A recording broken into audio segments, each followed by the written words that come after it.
I'm Chronix, and this is Crystal from the most extreme wrestling, and this is your Raw review for March, April, May 20th, 2013. Good job. Yes. Good job counting the months. From Kansas City. Right. And this is my first Raw in a long Raw time, back really. in a while, because we didn't do the channel for a while, because you were in school. And you watched this episode and were like... the globe. Yeah. Well, it is kind of true. I was kind of traveling the globe. Well... Yeah, what now? You see, what did you think? Like when you came back and things had changed so much and... I mean, it was good to be back. Yes. But... You were playing with your phone a lot. I was playing with my phone a lot because it wasn't that interesting. It was interesting towards the beginning. I was paying attention. And then it died. You went off the rails. Which is why Raw needs to be 2 hours and not 3. You know, it's not 3 hours. It's actually 3 hours and 15 minutes. I know. I don't even go to 3 3-hour hours. and 15-minute long movies. That's true. If it's 3 hours, I don't even watch it. But anyways, Exactly. Let's get to the Raw review. First of all, we start out with an ambulance sound coming down to the ring. Which you can tell is not an actual ambulance sound. Yeah, it's like it is, but it's a pre-recorded ambulance sound. It's actually like the exact same sound that they use for Scott Steiner's Interest. After, like, this Raw review, I'm going to compare those two sounds. I guarantee you they're the exact same sound. Because it's coming over the PA system, not out of the ambulance. Okay. You know what I'm saying? But it was not Scott Steiner, but it was somebody who was angry. It was Ryback. He's a bad guy now. Which I think is better. Well, it gives him more things to do and say. Because before he was just like, feed me more, and people chanted with him. Yeah, and that's like, you can only do that for so long before everyone gets bored. And people were bored. And he really didn't have any range with that. But now he can say that people are fat and out of shape, which is what he did. And they were all drinking Sonic milkshakes. That was after. That was after. That's what was funny about it. But he couldn't tie that into the promo because then that would have been like putting down their sponsors, and they couldn't do that. But I just thought it was funny. I mean, I love milkshakes. Because they had everybody in the crowd like, oh, you know. Sonic and like milkshakes. a few weeks ago, they had everybody eating pizza. You know what I mean? So it's also... Why don't they ever serve free food at the Raws that we go to? Well, I guess they didn't have those sponsors. I want some free food. I mean, for real, though. Free Sonic milkshake?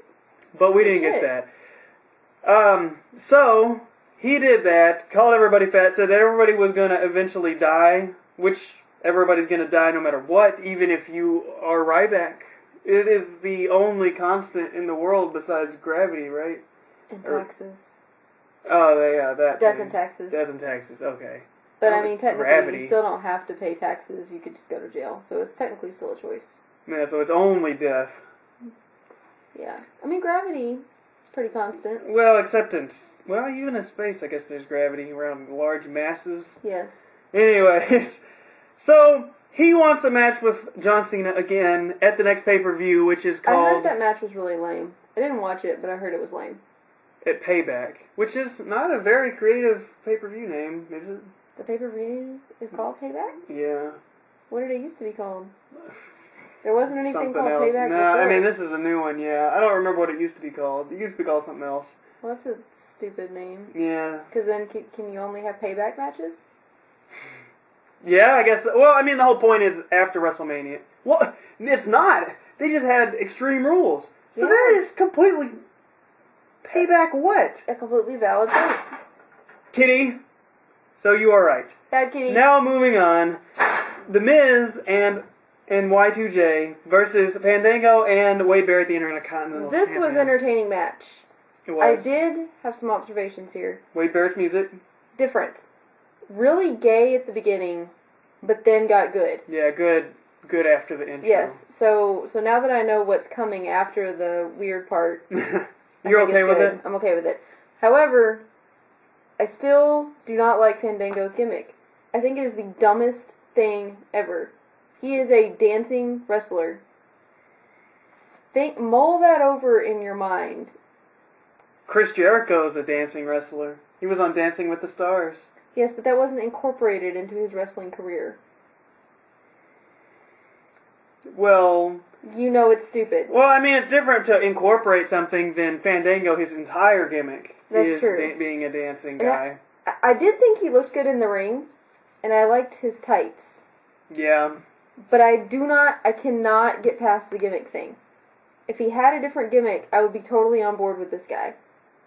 You'd be totally on board if it was different? If the gimmick was different. Because I like the look. I like... What, that he's in shape? I guess. Oh, you mean his tights and stuff. The tights. I like the look, and I like the in-ring performance. I do not like the dancing wrestler. I don't really care. It doesn't bother me. I don't know why it doesn't bother you. It doesn't bother me. It bothers me a lot. I don't care. I will take anything now, for God's sakes. They got so much of the same crap. Like, totally awesome dance moves or anything either. The girls just dance around him.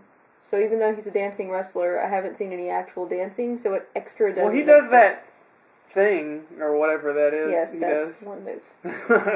Shawn Michaels only had one dancing move.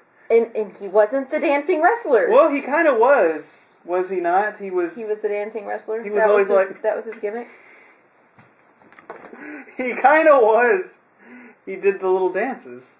But that wasn't his gimmick. Well, that's true. Kitty! Whoosh!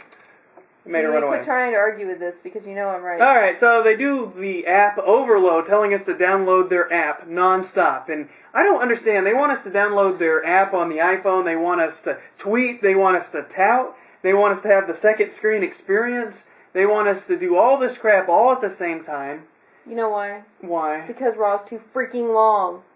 People need other things to do to entertain themselves during the too long show. So you think that they were trying to distract us with more crap so we don't change the channel? Yes. Probably so. I believe that is a marketing ploy.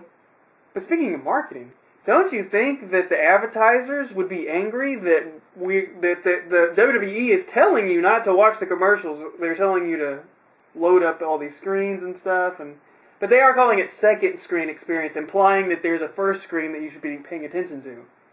But I mean, it's a little bit ridiculous. And it's kind of the commercial people's job to capture your attention when you're not paying attention, because commercial people already know that you're not going to be paying attention. Whatever. It's just too much crap. And they're like, oh, download the app so you can vote on some match later on, which we'll get to. Yeah. Anyways, bunch of crap. Fandango gets out of the ring for no reason, says, say my name, and he dances. Say my name, say my name. I'm sorry. When no one is around you. But there was someone around him because the girl was there. But then he ran off. Well, I don't know why he went out there. He was completely distracted for no reason. He runs away because Chris Jericho tries to attack him or something, like a little girl. He hits a fan or something. It was an accident. I don't know. And then Chris Jericho dances with the girl, which I thought was funny because he was dancing with the Stars guy, so she's dancing with the real star, with the real Chris dancer. Jericho, with the real superstar. You know what I'm saying? Well, real yeah, star. that. True. Instead of her kind of jobber boyfriend or whatever. That's true. Hey, speaking of dancing girls, what happened to Brodus Clay and his booty shakers? They're still there because I saw the thing. Okay, I was just the disco ball up there. So, anyways, that happens. Chris Jericho pie faces her, but Fandango, I don't know where he went. Yes. Now they show Mark Henry in his match that he had at the pay-per-view. He couldn't win his leather strap match against Sheamus. Now, answer me this: Sheamus, how much does he weigh? Maybe 260 or something? I'm really bad at people's weights. Probably less than 2 semis, right? Yeah. Maybe. Well, semis? Yeah. Weigh 2 tons. Weighs more than that. But here's the thing. On the website, he was pulling 2 semis with straps. Okay. Easily. Impressive. But he could not win a leather strap match where the point is to drag his opponent around and touch the 4 corners of the ring. He couldn't do this. He couldn't do it. How much sense does this make? None. I don't know. Maybe he was too worn out. Maybe. But he was pulling them with ease. For fun. Well, it could have been for fun. It had to be some kind of competition. Okay, well, anyways, Sheamus has a match. Pulls semis for fun. He's the world's strongest man. Yeah, but he's pulling it to prove his title. He's not just pulling it for fun. When you're that freaking big, I think you do feats of strength for fun. I think you do it because you're going to get famous or get paid. He's already famous and getting paid. Things he's doing it for fun. He's been doing this for 15 years. I think if he's doing it now, he's doing it for fun. His job is to wrestle in the ring, not pull semis. Would you pull a semi? No, you would do it if you're doing it for fun, though.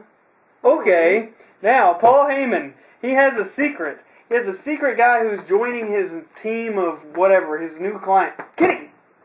Kitty's being extra super bad today. Ripping up the carpet. That's your cat, by the way. It is my cat. And we don't know who the secret guy joining his new coalition or whatever is going to be. No, we don't. But we're on our pins and needles. I know, we can't, and it happens to be Michael McGillicuddy. Where he's been for the past year, I don't know. Who knows? But he's back, and they're acknowledging that he's Mr. Perfect's son. They have like a remix of that Mr. Perfect song, and he is now Curtis Axel. I have mixed feelings about this guy. Yeah. I'm not going to say like that his name is stupid, because Dolph Ziggler's name is stupid. I mean, that's true, so we shouldn't hate on the name. I can get used to the name. I'm just not sure about him. See, unlike most people who assume that kids of wrestlers are going to be good, I automatically assume they're going to suck and be the worst people ever. So he's going to have to overcome. You mean like Ted DiBiase's deal? I mean, I guess that's a good point. You know, because he's not bad. But I mean, my point is, he's not even on TV. Yeah. I don't know. I just assume. I figure. Suck. I think that he would be good given the chance. Now he's been given the chance, so we'll see. He has been given the chance, and dude is not cute. That's like another strike against him. In my point. What about the yes guy? Daniel Bryan? Yeah. I've never said that he looked good. Did I ever say he looked good? I did, but he's good. I've actually complained that he looks bad. I know. My point is, you think he looks bad, but he's good in the ring. Yes. Well, there you go. That's my point. There was no point to that. Looking good. You sound like... God. You sound like guys who are like, oh, I don't like that diva because she's ugly. I only like the hot ones. That's what you sound like. God, that's sexist. Point. Oh my God, you're sexist against men. That's ridiculous. It's legitimate. Anyways, the part of their job is to look good. No, it's not. They're guy wrestlers. Oh, sexist. So it's only the girl wrestler's job to look good. No. Oh, that's what you just said. No, it's not. Guy wrestlers is not part of their job. I never said that the girl wrestlers' point of their job was to look good. It was not implied. You inferred incorrectly. You implied. You inferred incorrectly. Anyways, I never said that. I never said that. Past this, since you just called me sexist. You want to move past it because you're wrong. No, I want to move past it because it's ridiculous. I never said that the point of the girls was to look good. No, you did not say that. I didn't. Implied. I did not imply crap. You inferred wrong. Jeez. Anyways, Triple H is going to be having a match against this guy in the main event tonight. And I'm like, yeah. It's like the first time Triple H has wrestled on Raw in 3 years or something. And I'm like, man, too soon. Too soon for him to have a match. I love Triple H, just don't even care. But I'm so tired of seeing him. Dude, you are old as crap. And you've lost so much muscle mass that now you tape up like this much of your arm. And I was kind of yes, and you cut your hair, and you just don't look the part anymore. Well, see, I was okay with him cutting his hair because now he's a suit. Oh, but he's getting back in the ring again. Exactly. That's my point. Like, it's cool to cut the hair, but not if you're going to be a wrestler again. It's like, I thought you moved on. Yeah. But no, now you're back. It's like pay-per-views every once in a while, that's okay. Yes. But that's not true. Now you're wrestling on Raw. A jobber on Raw. Well, he's not a jobber anymore. He's being pushed. How much time do we got? You can still be a jobber while you're being pushed. That doesn't even make sense.